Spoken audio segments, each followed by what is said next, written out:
জৈব বা মুক্তচারণ পদ্ধতিতে উৎপাদিত মুরগির ডিমকে অনেকেই পরিবেশ বান্ধব মনে করেন। তবে নতুন এক গবেষণায় বলা হয়েছে, জলবায়ুর ওপর প্রভাবের ক্ষেত্রে এই ধারণা সবসময় সত্য নয়। গবেষকদের মতে, খাঁচায় পালন করা মুরগির ডিমের তুলনায় জৈব মুক্তচারণ পদ্ধতির ডিম উৎপাদনে গ্রিনহাউস গ্যাসের নির্গমন বেশি হতে পারে।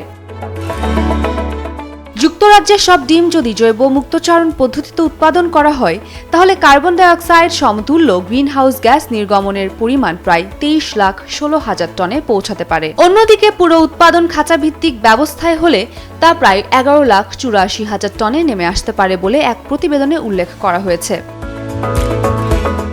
গবেষকদের ব্যাখ্যা অনুযায়ী, একই পরিমাণ ডিম উৎপাদনের জন্য মুক্তচারণ পদ্ধতিতে বেশি সংখ্যক মুরগির প্রয়োজন হয়।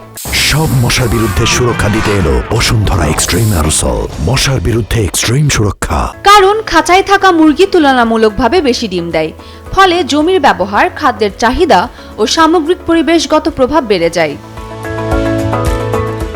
গবেষণায় দেখা গেছে, জৈব মুক্তচারণ পদ্ধতি পানি দূষণ, মাটির অম্লতা বৃদ্ধি এবং জমি ব্যবহারের ক্ষেত্রে সবচেয়ে বেশি নেতিবাচক প্রভাব ফেলেছে।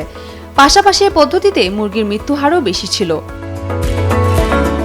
তবে গবেষকরা জানিয়েছেন, গবেষণাটির কিছু সীমাবদ্ধতা রয়েছে। এতে 2009-10 সালের তথ্য ব্যবহার করা হয়েছে, তাই সাম্প্রতিক সময়ে ডিম উৎপাদন ব্যবস্থায় আসা পরিবর্তন এতে পুরোপুরি প্রতিফলিত হয়নি। এছাড়া কীটনাশকের ব্যবহার ও জীব বৈচিত্র্যের মতো বিষয়ও বিবেচনায় নেওয়া হয়নি। গবেষকদের হিসাব অনুযায়ী, বর্তমানে যুক্তরাজ্যে খাঁচাভিত্তিক, বার্ন, অজৈব মুক্তচারণ এবং জৈব মুক্তচারণ এই 4 ধরনের উৎপাদন ব্যবস্থার সমন্বয়ে ডিম উৎপাদন থেকে মোট কার্বন ডাই অক্সাইড সমতুল্য প্রায় 14,39,000 টন গ্রিনহাউস গ্যাস নির্গত হয়।